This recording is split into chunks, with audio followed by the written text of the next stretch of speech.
김용빈의 라이벌은 박서진, 진해성도 아니면 누구? 이거 같이 좀 자세히 들여다볼까 합니다. 최근에 미스터트롯3 우승하면서 다시 확 떠오른 김용빈 씨하고 트로트계 절대 강자죠. 이명웅 씨. 이 두 사람의 라이벌 구도를 다룬 분석인데 상당히 흥미롭더라고요. 네, 맞아요. 이 기사가 그냥 누가 더 인기 있냐 이런 차원을 좀 넘어서는 것 같아요.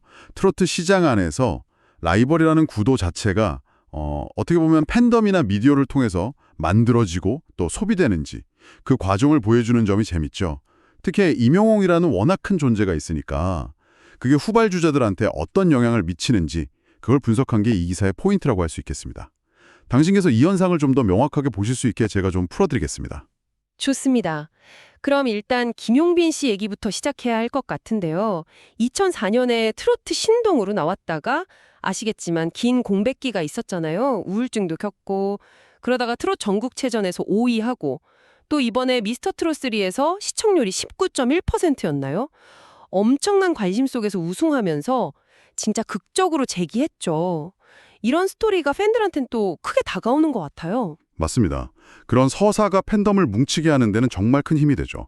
기사에서도 보면 팬클럽 사랑빈 회원수가 벌써 2만 5천 명 넘었다고 하고 K탑스타 투표에서도 진혜성 씨가 5개월 동안 1등이었는데 그걸 제치고 2주 연속 1위를 했다는 거.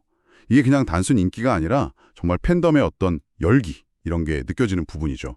네, 여기서 이제 기사가 딱 핵심 질문을 던지더라고요. 보통 라이벌 하면 박서진 씨나 진혜성 씨를 많이 떠올릴 법도 한데 왜 이 기사는 임영웅 씨를 김용빈 씨의 가장 강력한 라이벌로 지목했을까? 이 점이 궁금해지는데요. 그건 바로 임영웅 씨가 가진 압도적인 존재감 때문일 겁니다. 2020년에 미스터트롯 1 우승한 이후로 트로트 시장의 판도를 완전히 바꿔놨다고 해도 과언이 아니죠. 2025년 지금도 보면 멜론 차트 1, 2위 그냥 다 하고 있고 팬덤 영웅시대 규모는 21만 명이라고 하니까 어마어마하죠. 말 그대로 트로트계의 절대 기준점 같은 존재가 된 거죠. 그러니까 임영웅이라는 너무 큰 기준이 있으니까 그 뒤를 잇는 비슷한 길을 가는 김용빈 씨가 자연스럽게 비교선상에 오를 수밖에 없다. 이런 맥락이군요. 기사 보니까 두 사람 공통점도 꽤 명확하게 짚어주던데요. 네, 일단 둘 다 미스터트롯 우승자 출신이라는 거 이게 크고요. 그리고 중장년 여성 팬덤이 아주 강력하다는 점, 또 음악적으로도 감성 트로트라는 비슷한 기반을 가지고 있다는 점, 이런 것들을 공통점으로 들고 있죠. 하지만 분명히 다른 점도 있겠죠. 물론이죠.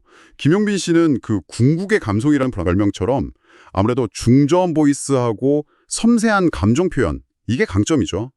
특히 우승곡 감사 같은 경우는 20대한테도 반응이 좋았다고 하니까 팬층이 좀 더 넓어질 가능성도 보여줬고요. 반면에 임영웅 씨는 특유의 그 서정성이랑 대중성으로 거의 모든 세대를 다 아우르는 팬덤을 이미 확보했죠. 그러니까 음악 스타일이나 팬층이 좀 겹치는 것 같으면서도 각자의 색깔은 또렷하게 다른 그런 상황인 거죠. 그렇군요. 이런 비슷한 점, 다른 점 말고도 두 사람의 경쟁 구도를 더 이렇게 부각시키는 요인도 있다고 하던데요? 네, 그렇습니다.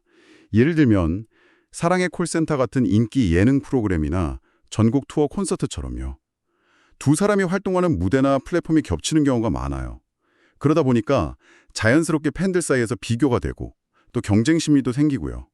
아까 말씀드린 K탑스타 투표 1위 했을 때 SNS 같은 데서 임용 대항마 등장 이런 반응이 확 나왔던 게 딱 그런 예죠.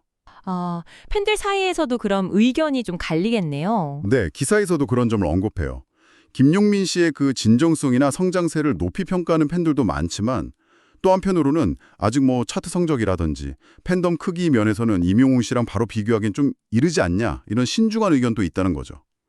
여기서 당신께서 한번 생각해 보실 지점은 이런 대항마라는 프레임이 정말 팬덤 밖, 그러니까 미디어나 일반 대중에게도 유효하게 먹히고 있는 건지 아니면 아직은 팬덤 내부의 이야기인지 그 영향력의 범위를 가늠해 보는 것도 의미가 있을 것 같습니다.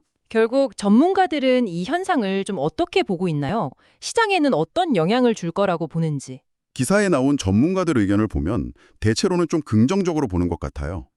김용빈 씨가 이렇게 빠르게 성장하는 모습하고 또 임영웅 씨의 그 안정적인 인기가 서로 맞물리면서 트로트 시장 전체에 좀 새로운 활력을 불어넣고 있다. 이렇게 평가하는 거죠. 두 스타가 경쟁하면서 시장 파이 자체를 키울 수도 있다. 이런 기대감 같은 거요. 뭐 경쟁이 꼭 나쁜 것만은 아니니까요. 시장 전체를 보면요. 네, 오늘 살펴본 기사를 정리해보면 결국 김용빈 씨가 임용웅 씨의 라이벌로 떠오른 배경에는 비슷한 음악 색깔, 또 겹치는 팬덤 기반, 그리고 활발한 미디어 노출, 이런 여러 요소들이 좀 복합적으로 작용하고 있다는 걸 잘 보여준 것 같습니다. 단순히 누가 더 인기 많다 이걸 넘어서서 라이벌 구도라는 게 어떻게 만들어지고 또 어떤 의미를 갖게 되는지 그 과정 자체가 되게 흥미롭네요. 맞습니다. 이런 스타들의 경쟁 구도라는 게 그 장르나 시장 전체의 어떤 역동성을 보여주는 되게 중요한 지표가 되기도 하거든요. 당신께서도 이 분석을 통해서 트로트 시장의 현재 그리고 또 앞으로의 흐름을 읽는 데 좀 도움이 되셨기를 바랍니다. 마지막으로 이런 질문 한번 던져보고 싶네요. 기사는 김용빈 씨와 임용웅 씨 이 두 사람의 구도에 집중했지만 과연 이 두 사람 말고 앞으로 트로트 시장의 판도를 흔들 만한 또 다른 변수나 우리가 예상치 못한 어떤 제3의 인물, 그런 다크호스는 없을까요? 이 질문에 대한 당신의 생각을 한번 정리해 보시는 것도 재미있는 마무리가 될 것 같습니다.